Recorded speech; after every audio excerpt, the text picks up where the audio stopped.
Hello बच्चों, let's read this question. The question says a conducting bar of length L is free to slide on two parallel conducting rails as shown in the figure. Two resistors R1 and R2 are connected across the ends of the rails. There is a uniform magnetic field B pointing into the page. An external agent pulls the bar to the left at a constant speed V. The correct statement about the directions of induced currents I1 and I2 flowing through R1 and R2 respectively is: option first, both I1 and I2 are in anti-clockwise direction. Option second, both I1 and I2 are in clockwise direction. Option third, I1 is in clockwise direction and I2 is in anti-clockwise direction. Option fourth, I1 is in anti-clockwise direction and I2 is in clockwise direction. तो इस question के अंदर हमें एक arrangement show कर रखा है जिनके अंदर दो रजिस्टर हैं R1 and R2. Magnetic field जो है वो फील्ड प्लेन के अंदर की तरफ है. हमें बोल रखा है कि ये जो हमारी बार है इसको स्पीड v से लेफ्ट की तरफ खींचा जा रहा है. तो R1 एंड R2 के अंदर जो इंड्यूस्ड करंट होगा उनकी डायरेक्शन किस प्रकार से होगी ये हमें फाइंड आउट करना है. तो बात करते हैं की कंसेप्ट की यदि बात की जाए इस क्वेश्चन के लिए तो की कंसेप्ट हमारे पास क्या यूज होने वाला है.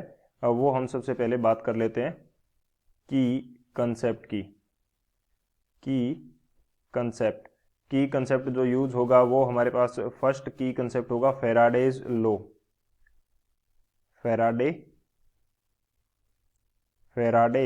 लो. यानी कि फैराडे का जो लो है वो हम की कंसेप्ट के रूप में यहाँ पे डिस्कस करेंगे. अकॉर्डिंग टू फैराडे जब हम किसी भी कंडक्टर को एक वेरिंग मैग्नेटिक फील्ड के अंदर रखते हैं तो एक इलेक्ट्रोमोटिव फोर्स जो होता है वो इंड्यूस होता है. ये फैराडे का लो है. तो स्टेटमेंट क्या रहेगा हमारे पास, when ever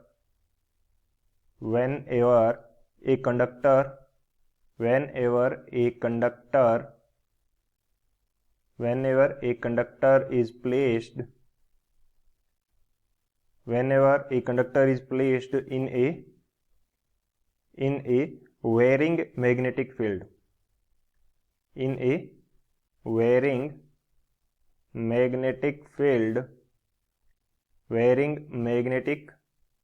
field an electromotive force is induced. An electromotive force is induced. तो क्या होता है कि एक इलेक्ट्रोमोटिव फोर्स जो होता है वो इंड्यूस्ड होता है. तो ये फैराडे का लो था. अब जैसा हमारे पास अरेंजमेंट शो किया गया है इसके अकॉर्डिंग यदि हम इस बार को किसी भी साइड में मूव करवाते हैं तो उसके अकॉर्डिंग हमारे पास मैग्नेटिक फील्ड चेंज होगा और मैग्नेटिक फील्ड जो है वो चेंज होगा तो उसके कारण एक ईएमएफ जो है वो जनरेट होगा या इंड्यूस होगा. तो एक तो ये की कंसेप्ट होगा. सेकेंड हम बात करते हैं कि जो मैग्नेटिक फ्लक्स होता है वो किस प्रकार से रिप्रेजेंट किया जाता है. सेकेंड हम बात करते हैं मैग्नेटिक फ्लक्स की. मैग्नेटिक फ्लक्स को रिप्रेजेंट किया जाता है फाई से और इसकी जो वैल्यू होती है वो रहती है B A cos theta. B यहाँ पे मैग्नेटिक फील्ड है, A is the area and theta is the angle between magnetic field vector and area vector. तो ये हमारे पास क्या रहेगा, मैग्नेटिक फ्लक्स रहेगा. तो इस क्वेश्चन के लिए जो हमारे पास डायरेक्शन जो होगी इंड्यूस्ड करंट की उसके लिए हम यूज करते हैं राइट हैंड रूल. डायरेक्शन के लिए कौन सा रूल यूज किया जाता है, राइट हैंड रूल हम यूज करते हैं और उसकी सहायता से जो डायरेक्शन है वो फाइंड आउट की जाती है. तो वो किस प्रकार से होगी वो भी हम की कंसेप्ट के रूप में डिस्कस करेंगे यहाँ पे. तो थर्ड जो हमारा की कंसेप्ट रहने वाला है वो हमारे पास क्या रहेगा, थर्ड की कंसेप्ट हमारे पास होगा राइट हैंड रूल. हम बात कर रहे हैं यहाँ पे राइट हैंड रूल की. राइट हैंड रूल किस प्रकार से अप्लाई किया जाता है, इसके अंदर तीन कंपोनेंट होते हैं हमारे पास राइट हैंड के, थंब, इंडेक्स फिंगर और मिडिल फिंगर. तो थंब जो होगा वो किसकी डायरेक्शन को इंडिकेट करेगा, वो डायरेक्शन को इंडिकेट करेगा मोशन की, यानी कि किस डायरेक्शन के अंदर हमारे पास मोशन हो रही है. सेकंड जो हमारे पास रहती है इंडेक्स फिंगर जो होगी वो किसकी डायरेक्शन को रिप्रेजेंट करेगी, इंडेक्स फिंगर, इंडेक्स फिंगर को रखा जाएगा in the direction of magnetic field, in the direction of magnetic field. And third जो है हमारे पास वो क्या रहेगा, मिडल फिंगर जो है वो किसकी डायरेक्शन के अंदर होगी, मिडल फिंगर जो होगी, सॉरी मिडल फिंगर जो होगी वो किसकी डायरेक्शन के अंदर होगी, ये होती है हमारे पास इंड्यूस्ड करंट की डायरेक्शन के अंदर, इंड्यूस्ड करंट। तो इंड्यूस्ड करंट की जो डायरेक्शन है उसके अंदर ये हमारे पास होगी। तो ये हमारा राइट हैंड रूल रहेगा। तो इन तीनों की कंसेप्ट की हेल्प से इस क्वेश्चन को सॉल्व करते हैं। अब यदि सॉल्यूशन की हम बात करें तो सॉल्यूशन क्या रहेगा इस क्वेश्चन के लिए, ये हमें डायग्राम शो किया गया है इस क्वेश्चन के अंदर। इसके अकॉर्डिंग हमें बोला गया है कि जो हमारी बार है उसको लेफ्ट साइड के अंदर हम मूव करवा रहे हैं।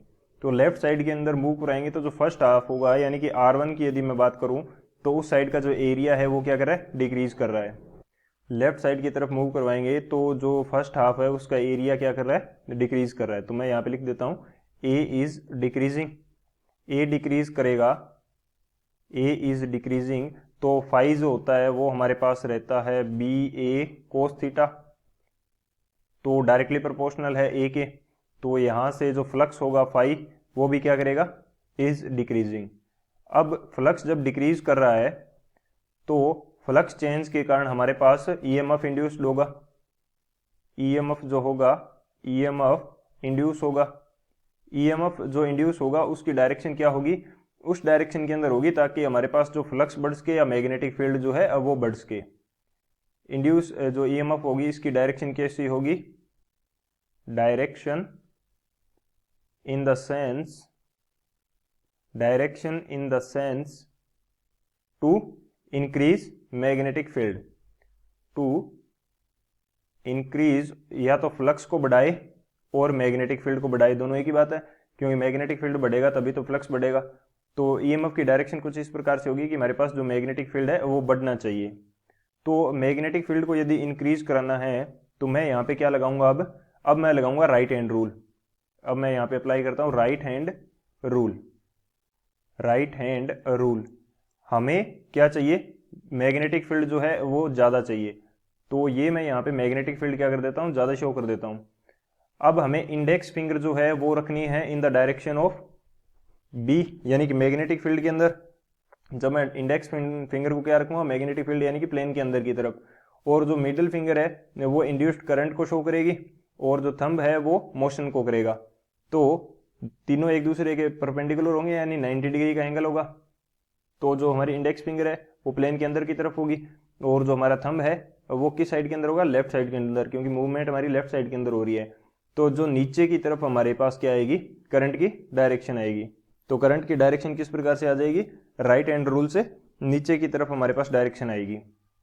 तो ये हमारे पास डायरेक्शन आएगी करंट की R1 के अंदर। तो यहाँ पे I1 की जो डायरेक्शन आएगी वो कैसे आएगी, I1 हमारे पास आ जाएगी एंटी क्लॉकवाइज। अब हमें दूसरा पोर्शन जो है, दूसरे पोर्शन के लिए यदि मैं बात करूं तो वहां पे एरिया क्या हो रहा है, एरिया जो है वो इंक्रीज कर रहा है, area is increasing. Area increase कर रहा है तो फ्लक्स भी क्या हो रहा है, फ्लक्स भी इंक्रीज कर रहा है। तो जो EMF क्या होगा, इंड्यूस्ड हो जाएगा, EMF इंड्यूस्ड, EMF इंड्यूस्ड होगा वो ऐसी डायरेक्शन के अंदर इंड्यूस्ड होगा कि जो हमारे पास फ्लक्स है वो कम हो, क्योंकि यहाँ पे क्या हो रहा है, इंक्रीज हो रहा है। पहले कम हो रहा था तो फ्लक्स क्या हुआ, बढ़ाने के लिए EMF इंड्यूस्ड हुआ। अभी जो है EMF किस लिए इंड्यूस्ड होगा, ताकि फ्लक्स को कम किया जा सके। Induced in the sense, in the sense to decrease flux phi और मैग्नेटिक फील्ड B। तो मैग्नेटिक फील्ड को कम करना है तो हमें क्या चाहिए, मैग्नेटिक फील्ड चाहिए बाहर की तरफ, पहले अंदर की तरफ था तो हमें मैग्नेटिक फील्ड चाहिए बाहर की तरफ, ये हमारे पास कंडीशन होगी। तो अब जब मैं राइट हैंड रूल अप्लाई करूंगा, मूवमेंट की डायरेक्शन यानी कि थंब जो है हमारा वो किस डायरेक्शन के अंदर रहेगा, वो हमारा रहेगा in the direction of movement यानी कि लेफ्ट साइड में। और जो इंडेक्स फिंगर है वो किसको रिप्रेजेंट करती है, वो B को रिप्रेजेंट करती है, तो वो रहेगी प्लेन के बाहर की तरफ। तो हमारी जो मिडिल फिंगर है वो रिप्रेजेंट करेगी किसको, वो रिप्रेजेंट करेगी हमारी डायरेक्शन, किसकी डायरेक्शन रिप्रेजेंट कर रही है, वो करंट की डायरेक्शन को रिप्रेजेंट कर रही है। तो करंट हमारे पास कैसा आ रहा है, करंट की जो डायरेक्शन है वो हमारे पास आ रही है, तो करंट की डायरेक्शन हमारी कैसी आ रही है, करंट की डायरेक्शन आ रही है ऊपर की तरफ, तो I2 की डायरेक्शन क्या आएगी, ऊपर की तरफ आएगी। ऊपर की तरफ यानी कि कुछ इस प्रकार से करंट मूव कर रहा है, इस प्रकार से करंट मूव का मतलब क्या है, एंटी क्लॉकवाइज, ये कैसी है, एंटी क्लॉकवाइज है। और जो हमारे पास पहले करंट आई थी वो हमने थोड़ा सा मिस्टेक कर दिया कि एंटी क्लॉकवाइज नहीं, ये क्लॉकवाइज है, क्योंकि नीचे की तरफ क्या होती है, नीचे की तरफ जो करंट है वो कैसी है, वो क्लॉकवाइज है, कुछ इस डायरेक्शन के अंदर आ रही है हमारे पास नीचे की तरफ, तो ये कैसी होगी, क्लॉकवाइज होगी। तो I2 की जो करंट आएगी वो हमारे पास कैसी आएगी, वो आएगी एंटी क्लॉकवाइज, ये आएगी हमारे पास एंटी क्लॉकवाइज, एंटी क्लॉकवाइज आएगी, कुछ इस तरह से ऊपर की तरफ आ रही थी। ठीक है, तो कौन सा ऑप्शन करेक्ट होगा वो देख लेते हैं हम लोग यहाँ से। तो ऑप्शन की यदि बात की जाए तो I1 की जो डायरेक्शन है वो कैसी है, I1 की जो डायरेक्शन आई थी हमारे पास वो कैसी आई थी, I1 की डायरेक्शन हमारे पास आई थी क्लॉकवाइज, और I2 की डायरेक्शन कैसी आई थी हमारे पास, एंटी क्लॉकवाइज। तो ऑप्शन कौन सा करेक्ट हो जाएगा, जो I1 is in clockwise direction and I2 is in anti clockwise direction, जो ऑप्शन सी है वो हमारा करेक्ट हो जाएगा। So option C is the final answer. I hope you understood it well. Best of luck. Thank you.